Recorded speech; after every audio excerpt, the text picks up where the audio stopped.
I'm pretty optimistic about that. Thank you. Good morning. Morning. My name is Shrishti Nadkarni, and I play in Virginia chess, and I wondered something.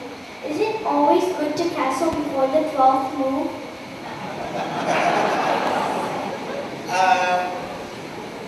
It depends on the position. I mean, generally, when you're learning chess, there's a tendency to want to do things before castling, and so I think they try to put a rule like that, like a safety thing. So they tell you, castle, you get your king out of the way first before you open the position too much. But actually, there is no such rule.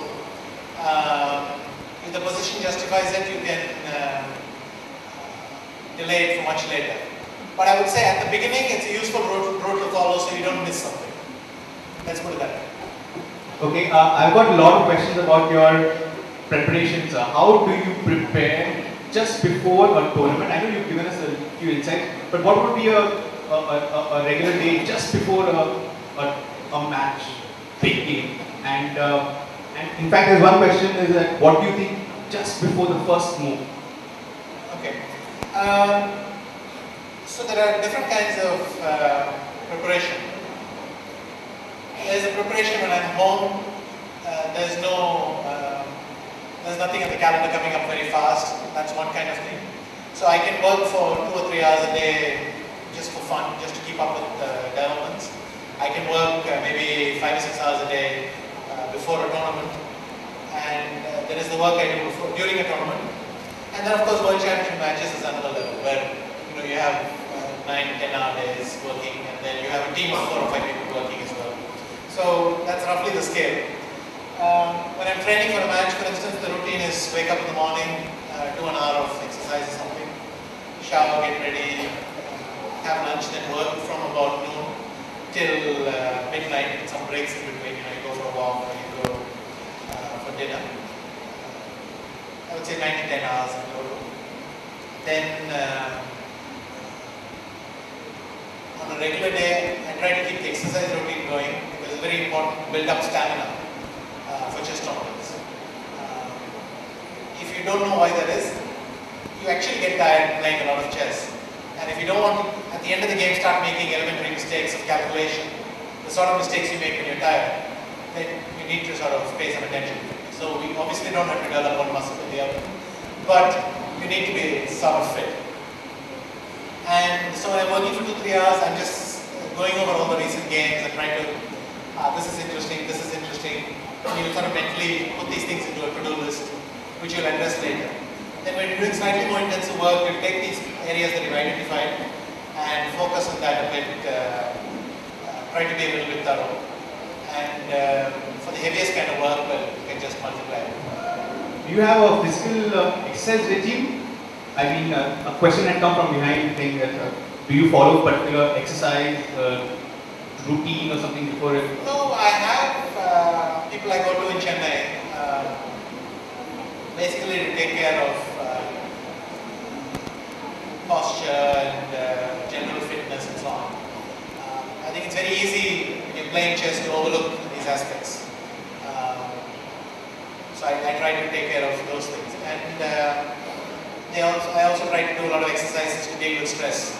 So you want to, your neck, your shoulder, back, generally be comfortable playing chess. The second thing is things to do with stamina, that whatever catches my fancy. So some places I run stairs, some places I run, some places I go swimming, so whatever I feel like.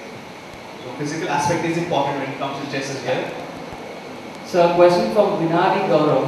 She says, what were you thinking, feeling when you became the world champion for the 5th time? Mainly it was a sensation of relief. It had been a very, very tough match. And also the tension was very high. I forgot to deal with the thing of how I feel right before a game, so maybe it's a bit more. Generally, the morning before the game is the worst. Because then you're sitting and worrying of all the things that could happen. And when I get to the board, it's usually a relief. Because usually there's nothing you can do anymore. So that's one relief. And second, once you stop playing, then you can stop worrying about what might happen. When you actually deal with what happens, which is always a very small subset of what could happen. So most of the time worrying is not worth it, but it's very difficult to avoid. So the closer I get to the game, the easier it gets. The further away from the game, the more there's the chance to worry your head out. And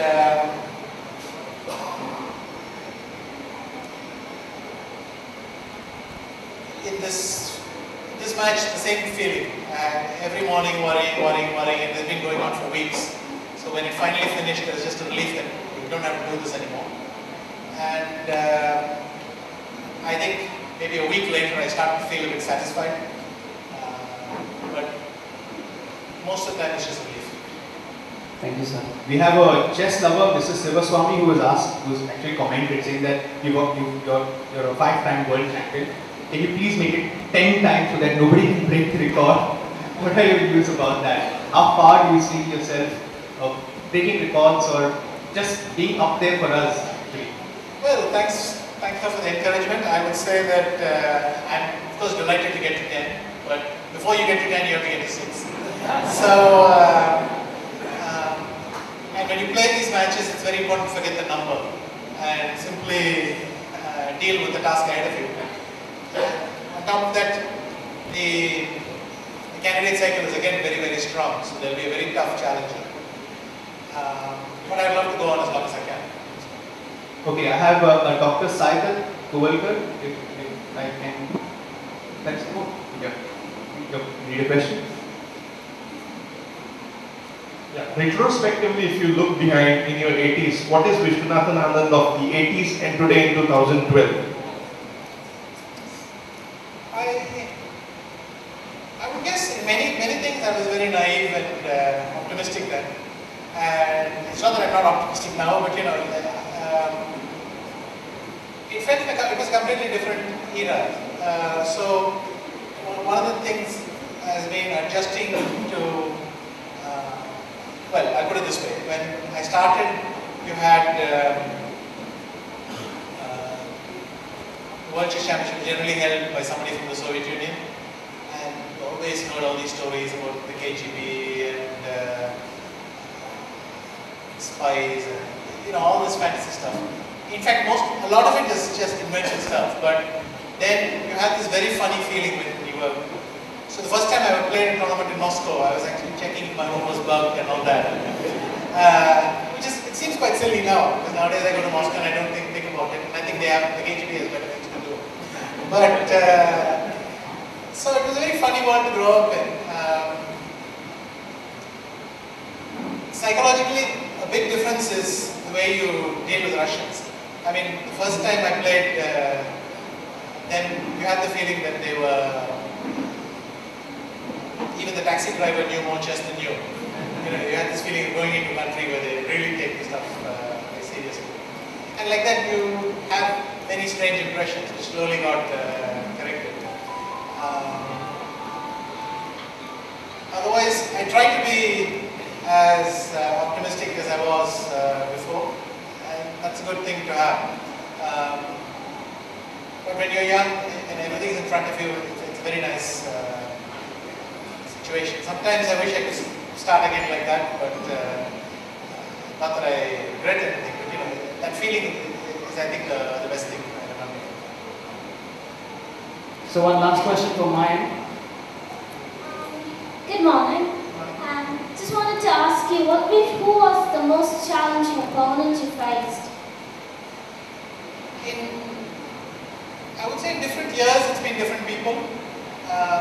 Even they have, I mean, even your opponents have very good years and very bad years and so on. So meeting them in their best years can be difficult. I would run through many names. I would say Kasparov, Kopalov, Aronian, Kramnik. Each I can remember 1 or 2 years where they were incredibly difficult. So it kind of varies. And just one out of the box, which country did you enjoy the most to visit? That's a very hard one. I mean, I like many countries. I like Iceland a lot. I like Spain.